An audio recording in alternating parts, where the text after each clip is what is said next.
अस्सलाम वालेकुम and welcome to my YouTube channel. जैसे कि आप सब जानते हैं कि आजकल टेंस पर मैं वीडियोस बना रही हूँ। इससे पहले मैंने पास्ट और उससे भी पहले मैंने प्रेजेंट के चारों टेंसेस को कवर किया था। आज की वीडियो में फ्यूचर इंडेफिनिट टेंस के बारे में बात करूँगी। ये फ्यूचर टेंस पर मेरी पहली वीडियो है। फ्यूचर इंडेफिनिट टेंस को सिंपल फ्यूचर टेंस भी कहा जाता है। टॉपिक की तरफ जाने से पहले मैं आप सबसे रिक्वेस्ट करूंगी कि if you haven't subscribe my YouTube channel yet, go and subscribe it.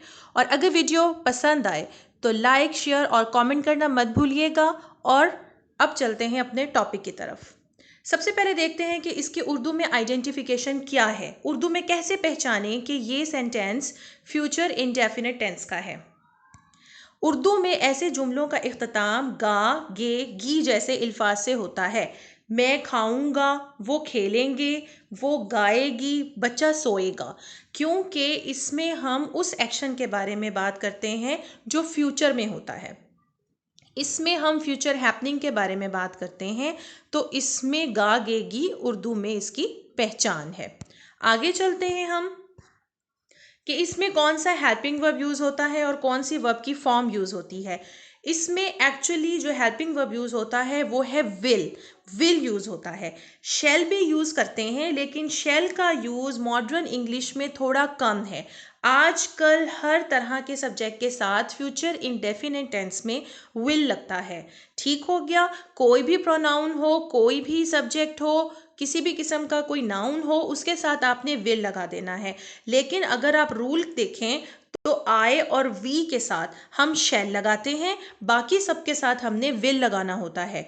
ठीक, लेकिन आपने अगर स्पोकन में बोलना है आप सबके साथ विल भी लगा सकते हैं। लेकिन फॉर्मल राइटिंग में और जब कुछ राइट कर रहे हो, जैसे ईमेल है या जब कोई आप ख़त लिख रहे हैं, उसमें आप आई और वी के साथ शेल लगा दें तो वो सूटेबल है। लेकिन अगर आप स्पोकन में इस झंझट में नहीं पढ़ना चाहते कि कहाँ विल लगाना है, कहाँ शेल लगाना है, तो बेहतर है कि आप सबके साथ विल लगा दें, वो भी सही होगा। और अगर आप आई और वी के साथ बोलते हुए भी शेल लगा देते हैं तो वो भी ठीक होगा। लेकिन फॉर्मल राइटिंग, ईमेल राइटिंग वगैरह में आप इसको आई वी के साथ शेल लगा देते हैं। वर्ब की इसमें कौन सी फॉर्म यूज़ होती है? वर्ब की इसमें फर्स्ट फॉर्म यूज़ होती है। तो ये भी इसका बहुत ही एक इजी पॉइंट है कि आपने हर तरह के सब्जेक्ट के साथ वर्ब की फर्स्ट फॉर्म ही लगानी होती है। एक उसका हेल्पिंग वर्ब है और एक ही उसकी वर्ब है। ठीक है, अब मैं आपको एक और बात यहाँ पे ये बता दूँ विल और शेल के यूज़ के बारे में, जो बहुत ही इंपॉर्टेंट है, इसको नोट कर लें। ये है कि जब आप किसी स्ट्रॉन्ग इमोशन की बात करते हैं, किसी स्ट्रॉन्ग इंटेंशन की बात करते हैं, तो आप विल और शेल वाला जो रूल है उसको उलट कर देते हैं। जैसे मैंने आपको बताया कि आई और वुई के साथ शेल लगता है, तो आपने जब ये बात करनी है कि ये काम आप ज़रूर करेंगे, ज़रूरी जिसमें आ जाए, मस्ट हो, जिसमें जिसमें स्ट्रॉन्ग इमोशन, स्ट्रॉन्ग इंटेंशन जाहिर हो रहा हो कि मैं ये काम लाजमी करूँगा, मैं ज़रूरी ये काम करूँगा, तो वैसे तो आपने आई और वी के साथ शेल लगाना होता है। लेकिन स्ट्रॉन्ग इमोशंस वगैरह के साथ आप उलट कर देंगे, आप आई और वी के साथ विल लगा देंगे और ही, शी, इट, यू और दे के साथ, जिसमें आपने नॉर्मली विल यूज़ करना होता है। लेकिन स्ट्रॉन्ग इमोशंस, इंटेंशंस वाले सेंटेंस में आप इन सब के साथ शेल लगा देंगे। क्योंकि यहाँ जब आप इसको उलट करके लगा देंगे तो दूसरे बंदे को ये बात समझ आ जाएगी। आप उर्दू में तो ये कह देंगे ना कि मैं ये काम लाजमी करूँगा, मैं कल वहाँ लाजमी जाऊँगा। लेकिन स्पोकन में अगर आप मस्ट वगैरह का यूज़ नहीं कर रहे, लेकिन आप इस चीज़ का इंप्रेशन देना चाहते हैं, ज़रूरी का, लाजमी का, कि ये आपका स्ट्रॉन्ग इमोशन है, स्ट्रॉन्ग इंटेंशन है, तो वो कैसे जाहिर करना है?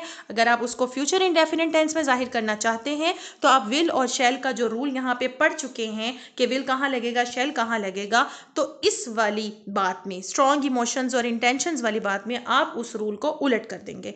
आई वी के साथ नॉर्मली शेल लगता है, आप विल लगा देंगे। ही, शी, इट, यू, दे के साथ विल लगता है, आप शेल लगा देंगे। तो समझ आ जाएगी कि यहाँ पे आप लाजमन वाला एलिमेंट दे रहे हैं। एग्जाम्पल देती हूँ, आपको ज़्यादा समझ आ जाएगी। He will talk to you, ये एक सिंपल बात हो रही है कि वो तुमसे बात करेगा। लेकिन अगर इसमें हम ये कहें कि वो ज़रूर तुमसे बात करेगा, स्ट्रॉन्ग इमोशन है, स्ट्रॉन्ग इंटेंशन है, जाहिर किया, स्ट्रेस किया जा रहा है बात को, तो फिर आपने इसको उलट कर देना है, विल की जगह शैल लगा देना है, ही शैल टॉक टू यू। तो यहाँ पे पता चल जाएगा मामले की संजीदगी का कि यहाँ पे जोर दिया जा रहा है कि वो जरूर तुमसे बात करेगा। इसी तरह से आई शैल राइट अ स्टोरी, में एक स्टोरी या एक कहानी लिखूंगा, लेकिन जब आप उसको I will write a story कर देंगे तो इसमें स्ट्रॉन्ग इंटेंशन जाहिर हो रहा है कि आप जरूर एक कहानी लिखेंगे, आप इसके बारे में बहुत ही पुरअज़्म हैं। तो ये इसके डिफरेंसेस हैं। हेल्पिंग वर्ब भी बता दिए मैंने आपको, विल शैल, विल लगा ले सबके साथ चलेगा, फॉर्मल राइटिंग में आई वी के साथ शैल यूज कर ले, वर्ब की फर्स्ट फॉर्म है, और स्ट्रॉन्ग इमोशंस और इंटेंशंस के लिए आप विल शैल वाला रूल उलट कर देंगे तो वो आपको जरूर और स्ट्रॉन्ग इंटेंशंस का मतलब दे देगा। आगे चलते हैं इसके स्ट्रक्चर के बारे में। वही पॉजिटिव सेंटेंसेस, नेगेटिव और इंट्रोगेटिव सेंटेंसेस हैं। पॉजिटिव सेंटेंसेस में सब्जेक्ट आएगा, हेल्पिंग वर्ब, वर्ब और ऑब्जेक्ट आ जाएगा। अगर ऑब्जेक्ट होगा तो ऑब्जेक्ट आ जाएगा, वरना नहीं आएगा। ही विल ड्रिंक मिल्क, वो दूध पिएगा। ही यहाँ पे काम करने वाला है, सब्जेक्ट है। हेल्पिंग वर्ब यहाँ क्या है, फ्यूचर इंडेफिनिट का विल, क्योंकि उसने क्या कहा है कि वो दूध पिएगा। तो पिएगा मैंने आपको बताया कि फ्यूचर इंडेफिनिट टेंस की पहचान होती है उर्दू में, तो आपने यहाँ पे विल लगा दिया। वर्ब की मैंने आपको बताया यहाँ पे फर्स्ट फॉर्म लगती है, ड्रिंक आ गया, और मिल्क यहाँ पे ऑब्जेक्ट है। नेगेटिव सेंटेंसेस देखें, subject, helping verb, not, verb और ऑब्जेक्ट है। मैंने आपको बताया हुआ है कि हेल्पिंग वर्ब और वर्ब के दरमियान में आप नॉट लगा देते हैं इन नेगेटिव सेंटेंसेस, बाकी सारा वैसे का वैसा ही रहता है। वो टेनिस नहीं खेलेगी, तो इसकी क्या ट्रांसलेशन हो जाएगी, फ्यूचर इंडेफिनिट का सेंटेंस है, उर्दू में गागेगी आ गया। अब इसको ट्रांसलेट करें तो क्या बनेगा, she will not play tennis. ठीक है, हेल्पिंग वर्ब और प्ले के दरमियान में नॉट आ गया। इंट्रोगेटिव सेंटेंसेस देखें, आपको पता है कि इस सेंटेंस में हेल्पिंग वर्ब जो होता है वो हमेशा बाहर आ जाता है। हेल्पिंग वर्ब है सब्जेक्ट, वर्ब, ऑब्जेक्ट, यानी कि जो नॉर्मल आपका यहाँ पे स्ट्रक्चर था, आपने सब्जेक्ट, हेल्पिंग वर्ब और वर्ब लगाया, लेकिन जब आप क्वेश्चन बनाते हैं तो ये जो हेल्पिंग वर्ब होता है ये बाहर आ जाता है, ये बाहर आ जाएगा, बाकी सारा स्ट्रक्चर वैसे का वैसा ही रहेगा। हेल्पिंग वर्ब और सब्जेक्ट जाहिर है फिर उसकी जगह पर आ जाएगा, हेल्पिंग वर्ब, सब्जेक्ट, वर्ब और ऑब्जेक्ट। क्या किरण कार चलाएगी, will Kiran drive a car. Kiran, अगर आपने इसमें ही नेगेटिव भी बनाना हो तो वो भी मैंने आपको बताया हुआ है कि फिर आप सब्जेक्ट और वर्ब के दरमियान में नॉट लगा देते हैं। Will Kiran not drive a car, क्या किरण कार नहीं चलाएगी। और अगर ये पूछना हो कि किरण कब कार चलाएगी तो फिर आप WH क्वेश्चन वर्ड व्हेन लगाएंगे यहाँ पे, when will Kiran drive a car. ठीक है, सारा सेंटेंस वही होता है, लेकिन आप विल यानी हेल्पिंग वर्ब से पहले WH क्वेश्चन वर्ड्स लगा देते हैं और वो आपका फिर WH क्वेश्चन वर्ड्स के साथ क्वेश्चन बन जाता है। क्लियर हो गया, विल से पहले आपने WH क्वेश्चन वर्ड्स लगा देने हैं। ये इसका स्ट्रक्चर है, स्क्रीनशॉट ले लीजिए। आगे चलते हैं इसके यूजेस के बारे में कि किन सिचुएशंस में आपने इसको यूज करना है। इसको आपने यूज करना है to express future as fact.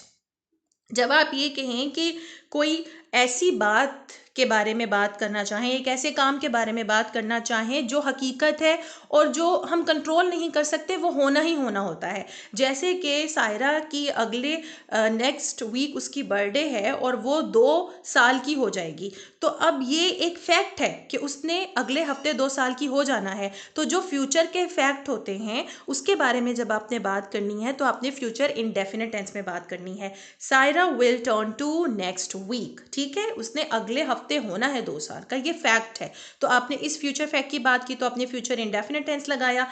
It will be, यहाँ पे इट के बाद विल मिसिंग है, it will be Ramzan in a week, यानी कि एक हफ्ते बाद जो है वो रमज़ान आ जाएगा। तो ये भी एक फैक्ट है, रमज़ान आने वाला है। तो उसके बारे में भी जब आपने बात करनी है फ्यूचर हैपनिंग के बारे में, जो फैक्ट है जो होनी है, उसके लिए आप फ्यूचर इंडेफिनिट टेंस यूज करते हैं। It will be Ramzan in a week. तो पहला यूज इसका क्या हो गया कि आप इसको यूज करते हैं to express future as fact, या उन एक्शंस की बात करने के लिए जो फ्यूचर में रूनुमा होने हैं और वो हकीकत है और उनको आप कंट्रोल नहीं कर सकते, वो होने ही होते हैं। नेक्स्ट चलते हैं, सेकंड यूज इसका क्या है, टू शो डिसीजंस और intentions eight the time of speaking. उन डिसीजंस और इंटेंशंस के बारे में बात करने के लिए आप इस टेंस को यूज़ करते हैं जो आप बोलने के टाइम करते हैं। यानी आप किसी से बात कर रहे हैं, उस वक़्त आप कोई इरादा करते हैं, उस वक़्त आप कोई डिसीजन लेते हैं, तो उन इंटेंशंस और डिसीजंस के बारे में, उन इंटेंशंस और डिसीजंस को बताने के लिए इस टेंस को हम यूज़ करते हैं। ठीक है, दूसरा आगे भी मैंने इसको और एक्सप्लेन किया है, when we decide to do something at the time of speaking, जब हम कुछ करने का फैसला करते हैं बोलते हुए। ठीक है, तो ये इंस्टेंट डिसीजन होता है। कौन सा डिसीजन होता है ये आपका इंस्टेंट डिसीजन होता है। ये आप eight the time of speaking करते हैं फैसला इसको करने का, कि मैं ये फ्यूचर में करूंगा या अभी करूंगा थोड़ी देर बाद, ये बन तो वो फ्यूचर ही जाता है ना। ठीक है ना, अभी जब गुजर गया, आने वाला तो कल ही होता है, आने वाला फ्यूचर है। तो उसके बारे में जब आप कोई इंस्टेंट डिसीजन लेते हैं, आप अपने इंस्टेंट डिसीजन फ्यूचर के बारे में जब लेते हैं कि मैं ये काम करूंगा, तो वो भी आप फ्यूचर इंडेफिनिट टेंस में बात करते हैं उसके बारे में। ठीक हो गया, मैं दोबारा इस पॉइंट को एक्सप्लेन कर दूं कि ये टेंस आप यूज़ करते हैं टू शो डिसीजंस और इंटेंशंस। उन डिसीजंस और इंटेंशंस के बारे में बात करने के लिए इस टेंस को यूज़ करते हैं that you make eight the time of speaking, बोलते हुए, बोलने के वक़्त, जैसे कि अब आप बात कर रहे हैं, उस वक़्त आप जो डिसीजन लेते हैं, जो इंटेंशंस करते हैं, उनके लिए आप इस टेंस को यूज़ करते हैं।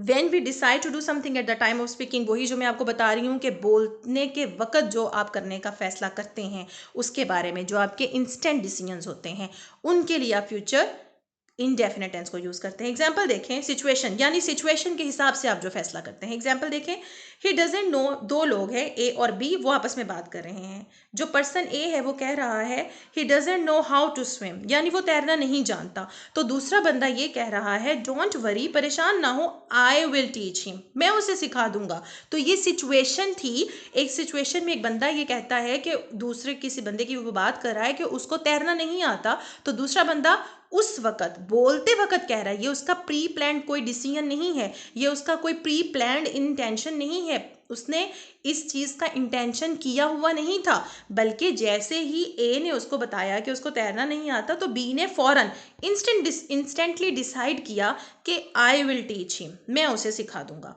ठीक है, अब दूसरा देखें, इट इज़ रेनिंग, बारिश हो रही है, तो वो बंदा कह रहा है कि ये तो बारिश हो रही है, I will take an umbrella, मैं अम्ब्रेला ले लूँगा। तो यहाँ पे आप ये बात बहुत ही इंपॉर्टेंट है कि इसको आपने इस टेंस को क्यों यूज़ करना है। इस टेंस को यूज़ करना है जो आप अपने इंस्टेंट डिसीजंस बनाते हैं, आप जो instant eight the time of speaking decision लेते हैं, इंटेंशन लेते हैं कुछ करने का फ्यूचर में, उसके बारे में जब आप बात करते हैं तो उसके लिए आपने इस टेंस को यूज़ करना है।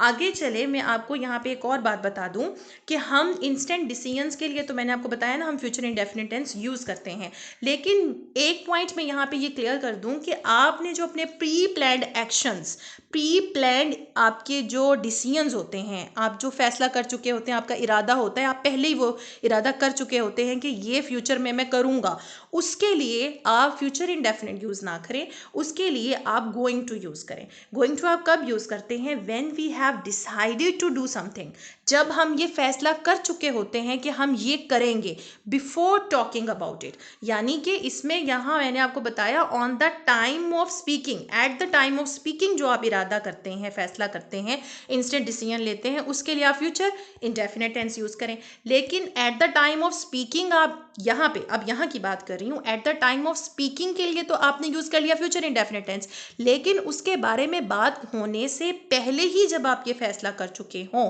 कि आप ये फ्यूचर में करेंगे, तो उसके लिए आप यूज़ करें गोइंग टू। उसका क्या तरीका है? उसका तरीका ये है कि आप बी गोइंग टू यूज़ करते हैं और first form of verb use करते हैं, जिसे आप बेस फॉर्म ऑफ वर्ब भी कहते हैं। बेस फॉर्म ऑफ वर्ब क्या है? फर्स्ट फॉर्म ऑफ वर्ब है। ठीक है, बेस फॉर्म ऑफ वर्ब क्या है? फर्स्ट फॉर्म ऑफ वर्ब है। और यहाँ पे बी क्या है? इज एम आर, यहाँ पे एम मिसिंग है, ये है is am are, is am are. ठीक है, बी क्या है? Is am are.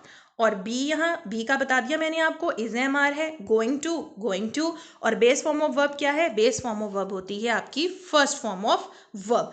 I am going to visit my sister this weekend, यानी आप पहले ही इस चीज़ का फैसला कर चुके हैं कि इस हफ्ते आपने अपनी सिस्टर को मिलने जाना है। अगर आप कहेंगे I will visit my sister this weekend. तो इसका मतलब ये है कि अभी आपने इस चीज़ का नॉर्मल बात हो रही है कि अभी आपने इस चीज़ का फैसला किया है कि इस हफ्ते आप अपनी सिस्टर को मिलने जाएंगे। लेकिन अगर आप ये कहते हैं I am going to visit my sister this weekend, इसका मतलब है कि दिस इज प्री प्लान्ड।